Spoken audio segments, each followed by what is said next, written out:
Olá pessoal, tudo bem? Hoje nós vamos falar um pouco sobre o descobrimento do Brasil. Vocês estão prontos? Então, vamos lá!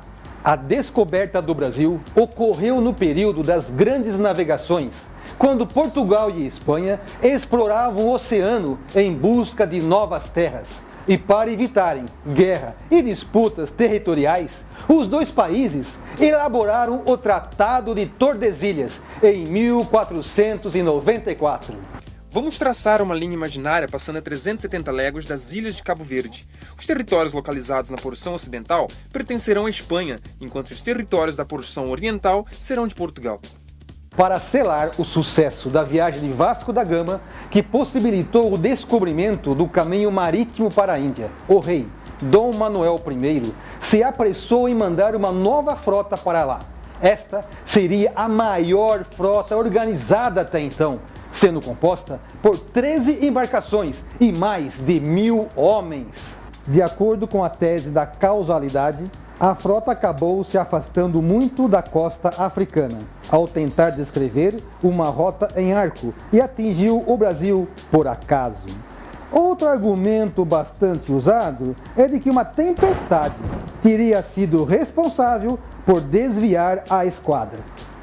O fato é que, em 22 de abril de 1500, chegava ao Brasil 13 caravelas portuguesas, lideradas por Pedro Álvares Cabral. Terra vista! À primeira vista, eles acreditavam tratar-se de um grande monte e o chamaram de Monte Pascoal, após deixarem o local em direção às Índias. Cabral, na incerteza se a terra descoberta tratava-se de um continente ou de uma grande ilha, alterou o nome para Ilha de Vera Cruz. Após exploração realizada por outras expedições portuguesas, foi descoberto tratar-se realmente de um continente e novamente o nome foi alterado para a Terra de Santa Cruz. Somente depois da descoberta do pau-brasil, ocorrida no ano de 1511, nosso país passou a ser chamado de Brasil.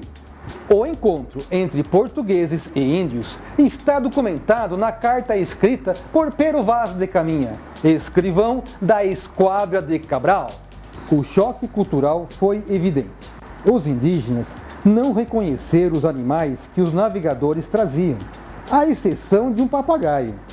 Ofereceram-lhes comida e vinho, os quais os índios rejeitaram. A curiosidade tocou-lhes pelos objetos não reconhecidos, como umas contas de rosário e espelhos. Os portugueses se surpreenderam por eles reconhecerem os metais preciosos. Os povos que habitavam o Brasil na época da chegada de Cabral viviam na Idade da Pedra, entre a passagem do Paleolítico para o Neolítico, uma vez que praticavam uma agricultura baseada no plantio de milho e de mandioca, e domesticavam porcos do mato e capivaras. Isso significa que estavam 300 mil anos atrás dos europeus. Para vocês terem uma ideia, o impacto causado pela chegada dos portugueses é o mesmo que causaria hoje a chegada de naves extraterrestres, pertencentes a uma civilização milhares de anos mais avançada do que a nossa. Já pensaram nisso? Bom, os indígenas começaram a tomar conhecimento da fé dos portugueses ao assistirem à primeira missa rezada por Frei Henrique de Coimbra, em um domingo de 26 de abril de 1500. Logo depois de realizada a missa, a frota de Cabral rumou para as Índias, seu objetivo final, mas enviou um dos navios de volta a Portugal, com a Carta de Caminha.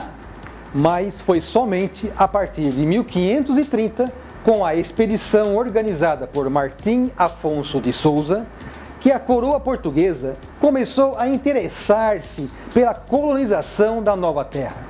Isso ocorreu pois os portugueses tinham medo de perder as novas terras para invasores que ficaram de fora do Tratado de Tordesilhas, como por exemplo, os franceses, holandeses e ingleses. Então, a colonização seria uma forma de ocupar e proteger o território, Mas isso já é assunto para uma próxima aula, concordam? Agora nós vamos para um rápido comercial e já voltamos com algumas dicas para você que quer se aprofundar um pouco mais no tema.